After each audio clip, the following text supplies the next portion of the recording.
नमस्कार. बी ए भाग 1 राज्यशास्त्र. राज्यशास्त्र या विषयाच्या बाबतीत पाठीमागच्या अनेक दिवसापासून फारसे तास झालेले नाहीत. आपल्याला माहीत होती दिवाळीच्या कालखंडामध्ये कॉलेजने किंवा महाविद्यालयाने ऑनलाईन तास थांबवलेले होते. त्यानंतर कॉलेज सुरू झाल्यानंतर आजपासून होणाऱ्या परीक्षेच्या तयारीनिमित्त राज्यशास्त्राचे तास झालेले नाहीत. आपणा सर्वांना माहिती असणं आवश्यक आहे. आज दिनांक 15/12/2020 पासून जे पाठीमागच्या वर्षी बी ए भाग 1, बी ए भाग 2, बी ए भाग 3 मध्ये शिकत असलेले विद्यार्थी आहेत त्यांची सेमिस्टर 1, सेमिस्टर 3, सेमिस्टर 5 या विषयांची परीक्षा होत आहे. ज्या तुमच्या मित्रांचे सेमिस्टर 3, सेमिस्टर 1, सेमिस्टर 5 मध्ये विषय राहिलेले आहेत त्या मित्रांना आपण कल्पना देणं आवश्यक आहे की त्यांची परीक्षा आजपासून सुरू होते. त्या परीक्षेच्या तयारीच्या निमित्ताने बी ए भाग 1 राज्यशास्त्र विषयाचे तास होऊ शकलेले नाहीत.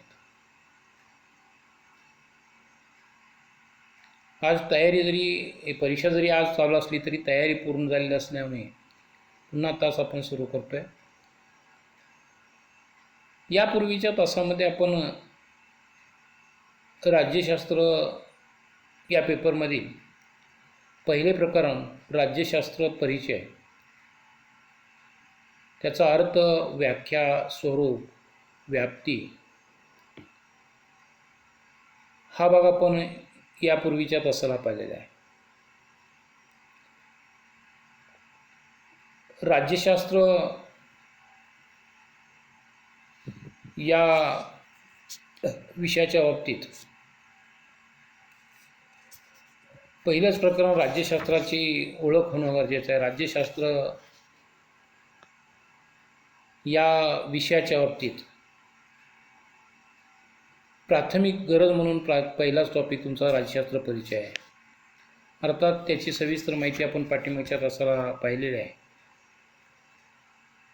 राज्य प्रशासन किंवा राज्य शासन जी विविध स्वरूपाची कार्य करते, राज्यसंस्थेची जी यंत्रणा असते त्यासंबंधीचा अभ्यास राज्यशास्त्रामध्ये केला जातो. त्यासंबंधी असलेल्या विचारसरणी असतील, विचारधारा असतील, त्यांची कार्य असतील, त्यांची रचना असेल, त्यांचे परस्पर इतर घटकांशी असलेले संबंध असतील, या सगळ्या घटकांचा अभ्यास आपण राज्यशास्त्रामध्ये करतो. यामध्ये राज्यशास्त्राच्या स्वरूपाचा भाग आपण पाहिला. त्यामध्ये आधुनिक राज्यशास्त्र आणि पारंपरिक राज्यशास्त्र हे दोन भाग पाहिले. पारंपरिक राज्यशास्त्र हे आदर्शवादी स्वरूपाचे होते, नैतिक स्वरूपाचे होते, वैज्ञानिक पद्धतीचा अभाव होता. त्यामध्ये ऐतिहासिक किंवा वर्णनात्मक पद्धतीने सार विश्लेषण केलं जात होतं. परंतु अलीकडच्या कालखंडामध्ये त्यामध्ये बदल झालेला दिसून येतो. इतर सामाजिक शास्त्रांच्या प्रमाणे राज्यशास्त्राच्याही अभ्यास पद्धतीमध्ये, त्याच्या स्वरूपामध्ये बदल झालेला दिसून येतो. राज्यशास्त्र हे व्यवहारवादी स्वरूपाचे बनलेले दिसून येतं. वेगवेगळ्या आंतरशास्त्रीय शाखांशी संबंध म्हणजे राज्यशास्त्र समाजशास्त्र, राज्यशास्त्र इतिहास, राज्यशास्त्र भूगोल, राज्यशास्त्र अर्थशास्त्र यांचे परस्पर अभ्यास संबंध त्या ठिकाणी अभ्यासले जाऊ लागले. त्याचप्रमाणे विकसनशील राष्ट्रांच्या अभ्यासाला प्राधान्य दिले गेलं. प्रगत राष्ट्रे आणि त्यामध्ये विकसनशील आणि मागासलेल्या राष्ट्रांच्या अभ्यासक्रमाला प्राधान्य दिलं. नवनवीन शासन संस्था, तेथील राजकीय सामाजिक घडामोडी यांचा अभ्यास आपण राज्यशास्त्राच्या स्वरूपामध्ये पाहिलेला आहे. म्हणजेच आधुनिक राज्यशास्त्र आणि पारंपरिक राज्यशास्त्र त्याचे स्वरूप वैशिष्ट्ये हा भाग आपण राज्यशास्त्राच्या स्वरूपामध्ये पाहिलेला आहे. राज्यशास्त्राची व्याप्ती यामध्ये आपण पाहिलेलं आहे की राज्यशास्त्रामध्ये कोणत्या विषयांचा अभ्यास केला जातो. व्याप्ती या शब्दाचा अर्थ कोणकोणत्या घटकांचा अभ्यास राज्यशास्त्रामध्ये केला जातो, त्याचं क्षेत्र किती आहे, कोणकोणते क्षेत्र, मग कोणकोणत्या घटकांचा अभ्यास केला जातो या दृष्टिकोनातून व्याप्ती. त्यामध्ये व्यक्तीचा अभ्यास असेल, राज्यसंस्थेचा अभ्यास असेल, शासन संस्थांचा अभ्यास असेल, राजकीय तत्त्वज्ञानाचा अभ्यास असेल, राज्यशास्त्रावर साहित्याचा अभ्यास असेल, आंतरराष्ट्रीय संबंधाचा अभ्यास असेल, राजकीय पक्ष, दबाव गट, लोकमत या घटकांचा अभ्यास असेल, राजकीय वर्तनाचा अभ्यास असेल, अशा विविध घटकांचा आपण यापूर्वी भाग पाहिलेला आहे. यामध्ये दुसरा मुद्दा येतो तो म्हणजे राज्यशास्त्र आणि राजकारण यातील फरक. वास्तविक पाहता राज्यशास्त्र आणि राजकारण यांच्यामध्ये फार जवळचे संबंध आहेत. अर्थात काही विद्यार्थी, काही व्यक्ती राज्यशास्त्र म्हणजेच राजकारण असा अर्थ घेतात. तो तसा अर्थ घेऊन चालणार नाही. कारण राज्यशास्त्राची व्याप्ती फार मोठी आहे. त्यातील एक घटक म्हणून किंवा एक विभाग म्हणून राजकारणाचा विचार करता येतो. राज्यशास्त्रामध्ये राजकारणाचा अभ्यास केला जातो. याचा अर्थ राजकारण म्हणजे राज्यशास्त्र असा नसून तसा आपण गैरसमज करून घेऊ नये. किंबहुना या विषयाच्या नावाच्या बाबतीतसुद्धा बऱ्याच वेळा विद्यार्थ्यांच्यामध्ये गैरसमज आहे. आपण सहज म्हणतो तास कोणता आहे, पॉलिटिक्सचा तास आहे. वास्तविकता राज्यशास्त्राला पॉलिटिक्स असं संकुचित अर्थानं म्हणणं योग्य नाही. राज्यशास्त्र या विषयाचा इंग्रजीमध्ये उल्लेख केला तर पॉलिटिकल सायन्स असा शब्द उल्लेख केला पाहिजे. पॉलिटिक्स याचा अर्थ राजकारण. राजकारणच फक्त आपण शिकतो अशातला भाग नाही. राजकारण हा भाग एक जरी येत असला तरी त्याच्याशिवाय इतर घटकांचाही त्यामध्ये अभ्यास होत असतो. आणि त्यामुळे राज्यशास्त्राचा उल्लेख पॉलिटिक्स असा न करता आपण प्रथम वर्षाच्या विद्यार्थ्यांनीच लक्षात ठेवणं आवश्यक आहे की पॉलिटिकल सायन्स असा शब्दप्रयोग करणं आवश्यक आहे. तर राज्यशास्त्र आणि राजकारण यांचे परस्पर संबंध काय आहे, याचा फरक कोणता आहे. राज्यशास्त्राचा जनक म्हणून अरिस्टॉटलचा उल्लेख केला जातो. अरिस्टॉटलने आपल्या प्रख्यात ग्रंथाचे नावच पॉलिटिक्स असे दिलेले आहे. आणि तेव्हापासून राज्यकारभाराचे शास्त्र म्हणजे पॉलिटिक्स हा शब्द प्रचलित झाला. राजकारण आणि राजशास्त्र या दोन्ही अर्थाने पॉलिटिक्स ही एकच संज्ञा बरीच वर्षे वापरण्यात येत होती. पुढे राज्यशास्त्रासाठी पॉलिटिकल सायन्स अशी संज्ञा रूढ झालेली दिसून येते. अरिस्टॉटल राज्यशास्त्राला शास्त्रांचे शास्त्र असं म्हणतो. त्याच्या काळाशी ते सुसंगत होते. राज्य आणि समाज यातील फरक ग्रीक नगरराज्यामध्ये केला जात नव्हता. राज्य आणि समाज एका अर्थानेच विचारात घेतले जात होते. आधुनिक कालखंडामध्ये त्यामध्ये फरक होताना दिसून येतो. त्यामुळे त्या काळात राज्यशास्त्राचे स्वरूप सर्वसमावेशक होते. परंतु आधुनिक काळात राज्यशास्त्राच्या व्याप्तीमध्ये वाढ होत गेलेली आहे. परिणामी त्याचे स्वरूपही बदलले. म्हणून राज्यशास्त्राचा अभ्यास करताना राजकारण आणि राज्यशास्त्र यातील फरक लक्षात घेणे आवश्यक ठरतं. राज्यशास्त्र हे राज्याचे शास्त्र असे त्या काळात केलेल्या राज्यशास्त्राचं वर्णन हे परिपूर्ण नाही. आजच्या राज्यशास्त्राच्या अभ्यासाच्या कक्षेत सर्वसाधारणपणे राजकीय तत्त्वज्ञान, राजकीय सिद्धांत, विधिनियम, शासनसंस्था, सार्वभौम जनता, तुलनात्मक शासनसंस्था, लोकप्रशासन, आंतरराष्ट्रीय संबंध, राजकीय वर्तन अशा अनेक विविध घटकांचा समावेश केला जातो. इतकेच नव्हे तर आजच्या आधुनिक काळात राज्यशास्त्राच्या अभ्यासकाला केवळ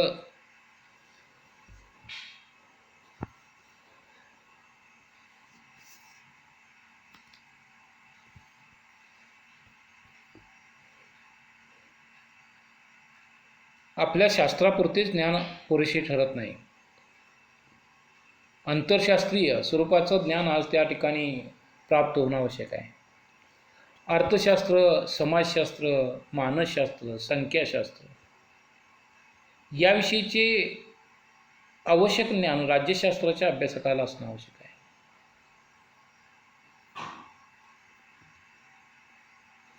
राजकीय जीवनाची उकल होण्यासाठी वरील सर्व शास्त्रांचे सहाय्य आवश्यक असते. थोडक्यात राज्यासंबंधी, राजकीय व्यवस्थेसंबंधी असणाऱ्या सर्व घटना, सिद्धांत आणि संकल्पना, क्रियाप्रक्रिया यांचा अभ्यास करणारे शास्त्र म्हणून राज्यशास्त्र होय, असे वर्णन करणे योग्य ठरेल. आज राजकारण ही संज्ञा व्यवहारामध्ये, व्यक्तिमध्ये नेहमी वापरात येत असते. सर्वसाधारणपणे देशपातळीवरील अशा आंतरराष्ट्रीय व राज्य अगदी गाव पातळीपर्यंत विद्यमान राजकीय घडामोडी, राजकीय प्रश्न, डावपेच, सत्ता संपादन करण्यासाठी आखली गेलेली रणनीती, म्हणजे आपण राजकारणामध्ये ज्या डावपेच ठरले जातात किंवा निवडणुकीच्या कालखंडामध्ये जे डावपेच ठरले जातात त्यावरील उपाययोजना, एखाद्याने आपल्यावरती राजकीय डावपेच टाकलेला असेल तर त्यावरती काय उपाय करायचा यासंबंधीच्या उपाययोजना, राजकीय वातावरण इत्यादी बाबतीत राजकारण ही संज्ञा वापरली जाते. सहकारातील राजकारण, सत्तारूढ किंवा विरोधी पक्षाचे राजकारण, दोन देशांच्या मधील राजकारण म्हणजेच भारत विरुद्ध पाकिस्तान, भारत विरुद्ध चीन, अशा देशांचे राजकारण याची चर्चा नेहमीच होत असते. मनुष्य ज्या समाजात जगतो त्यात तो कार्य करत असलेल्या अनेक कृतीपैकी राजकीय कृती एक भाग असतो. म्हणजे मनुष्य अनेक कृती करत असतो, त्यातील सामाजिक, आर्थिक, राजकीय, सांस्कृतिक अशा प्रकारच्या विविध क्रिया करत असतो. त्यातील एक राजकीय कार्य, राजकीय कृती या दृष्टिकोनातून तो एक भाग यापैकी असतो. आणि त्यामध्ये हा जो राजकीय कृतीचा भाग म्हणलं जातो तर त्याचा शासनाचे प्रत्यक्ष कामकाज, शासनाचं व्यक्ती वर्तनावर पडलेला प्रभाव इत्यादी गतिशील गोष्टींचा अंतर्भाव राजकारणात होतो. उत्तम स्वरूपातील राजकारण म्हणजे कायदा, सुव्यवस्था व न्याय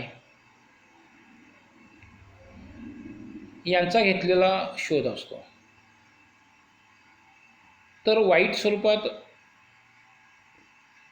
राजकारण जेव्हा होते तेव्हा त्यात सत्ता, संपत्ती व कीर्तीसाठी चालू असलेले स्वार्थी रस्सीखेच असते. थोडक्यात व्यक्ती ज्या समाजामध्ये राहते त्या समाजाची जडणघडण करण्याची संधी त्या राज्याच्या नागरिकाला राजकारणातून लाभत असते.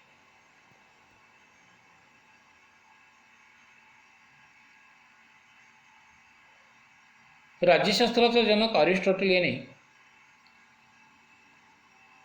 राजकारणाची परिणिती ज्ञानात होत नसून कृतीत होते असे विधान केले आहे. थोडक्यात राजकारण ही एक प्रक्रिया आहे. राजकारणात अनेक घटक प्रभाव व्यक्ती प्रत्यक्ष किंवा अप्रत्यक्ष कार्य करत असतात.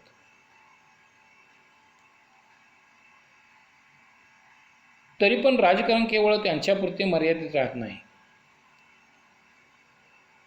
राजकारणाचा परिणाम सर्व लोकांच्यावर कमी अधिक प्रमाणात होत असतो. सर्व लोकांचा त्याच्याशी संबंध येतो. पारंपरिक राज्यशास्त्रात राजकारण म्हणजे राज्याच्या शासनाचे कार्य व त्याच्याशी संबंधित विविध क्रिया असा दृष्टिकोन आढळतो. परंतु आधुनिक राज्यशास्त्रात Max Weber, Lasswell, Charles Merriam, Robert Dahl या विचारवंतांनी प्रक्रियात्मक दृष्टिकोनातून राजकारणाचे विवेचन केलेले आहे. वेबर यांच्या मते राज्य हे बल सामर्थ्याचा अधिकृत वापर करणारी सत्ता आहे. राजकारण म्हणजे राजकीय सत्तेत भाग घेण्याचा अथवा सत्ता वाटपावर प्रभाव टाकण्याचा प्रयत्न असतो. या प्रयत्नात काही लोक हौस म्हणून, तर काही लोक व्यवसाय म्हणून, तर काही लोक प्रासंगिक गरज म्हणून सहभाग घेतात. या सर्वांचाच राजकारणात विचार केला जातो. मेरियम या विचारवंताच्या मते राष्ट्राच्या जीवनावर परिणाम होईल अशा सामाजिक क्रिया म्हणजे राजकारण. तर रॉबर्ट डाल यांनी सत्ता, प्रभाव व प्रतिष्ठा यासाठी होणारा प्रयत्न म्हणजे राजकारण होय अशी व्याख्या केली आहे. राजकारण ही सतत गतिमान असणारी प्रक्रिया असून त्याच्या सीमारेषा कायम स्वरूपाच्या नसून त्या सतत बदलत असतात. म्हणजे आज राजकारणात एखादा डावपेच केला असेल, एखादी भूमिका घेतली असेल, ती उद्या असेच असं नाही तर दुसरीच त्या ठिकाणी येत असते आणि त्यामुळे सतत बदलत असतात राजकारणातील डावपेच किंवा त्याच्या सीमा. राजकारणाचा उपयोग कोण व कशासाठी, कशा प्रकारे करतो आणि त्याचा कोणावर काय परिणाम होतो यावर राजकारणाचे स्वरूप अवलंबून असते. राजकारण हे व्यावसायिक असल्याने ते प्रत्येक देशात वेगवेगळ्या स्वरूपाचे असते, पण त्याच्या मुळाशी असणारे शास्त्र आणि राजकीय सिद्धांत सर्वत्र समान असतात. अशा मूलभूत सिद्धांतावर राज्यशास्त्र उभे आहे. राज्यशास्त्र आणि राजकारण यांचे परस्पर जरी संबंध असले तरी राजकारण हा राज्यशास्त्रातील एक घटक म्हणून किंवा विभाग म्हणून आपण पाहणं आवश्यक आहे. राजकारण म्हणजेच राज्यशास्त्र अशा प्रकारची चुकीची कल्पना करून घेणं योग्य होणार नाही. अशा प्रकारे आपल्याला राज्यशास्त्र आणि राजकारण यातील फरक सांगता येतो. यानंतर शेवटचा भाग येतो तो म्हणजे राज्यशास्त्राचे महत्त्व. हा भाग आपण पुढच्या तासाला पाहणार आहोत. या ठिकाणी आपण थांबतोय. थँक्यू.